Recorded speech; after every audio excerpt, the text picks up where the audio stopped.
What's up sa inyong lahat mga kuys? Eto na naman tayo, magre-review tayo ng bagong intercom, ang GX2 by Gear Elect. So kung hindi nyo nalalaman, nag-live selling na rin kami ng intercom, or nag-live sell na rin ako ng intercom dito sa TikTok ko. At syempre i-unbox na natin tong GX2 no mga kuys. So ito, ang mabungad sa inyo, ang service manual ng ating intercom. Next, itong ating mga foam inserts na velcro para sa mga not intercom ready na helmet. Siyempre, itong intercom natin, ang ating ibibida, ayan, ang GX2. So, kita nyo, meron lang siyang 5 buttons, ang power button, ang indicator light na multifunction, volume, and syempre yung mic. So, ito clip mount para sa helmet. Ito yung adhesive mount para sa helmet ng inyong intercom. Siyempre, hindi mawawala ang charger USB. Type-C yan mga kuys. Next is itong headset mga kuys. Ayan. Solid yan. Ngayon, itong hard mic, ginagamit to mga kuys syempre sa mga half-face na helmet para pwede nyo gamitin. Next is itong soft mic para naman sa mga full-face helmet mga kuys. Then, itong ating manual mga kuys. Ayan yung mga features nya. 1,000 meters full duplex intercom range, dual phone connection, pwede sa third-party intercom, 1,500 mAh na baterya.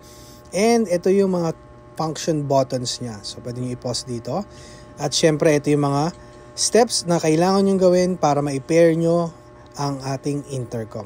So, simulan na natin para sa mga Bluetooth ng ating cellphone. Turn on the power light. Keep holding the power light mga kuys until makita nyo mag-red and blue connection like this. Then, punta na kayo sa phone nyo. Turn on your Bluetooth. Syempre, punta kayo sa mismong Bluetooth kasi hindi pa siya na-prepare. Makikita siya dyan sa other devices. I-click nyo lang yung GX2. Magko-connect na siya as you can see mga kuys. No? So, ito, prepare na natin sa intercom mode mga kuys. Press and hold ng power button.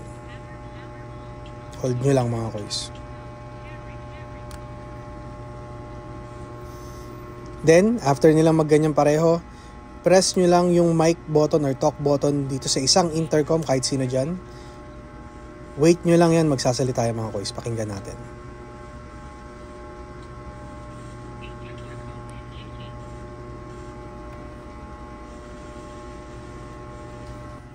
Kuys, mga kuys, dinig nyo ba ako dito?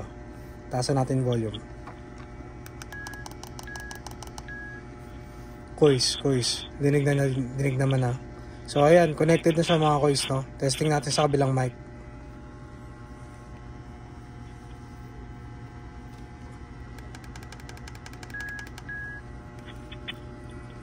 Kuys, dinig din ako dito sa kabila. Alright, connected na siya sa intercom mga kuys.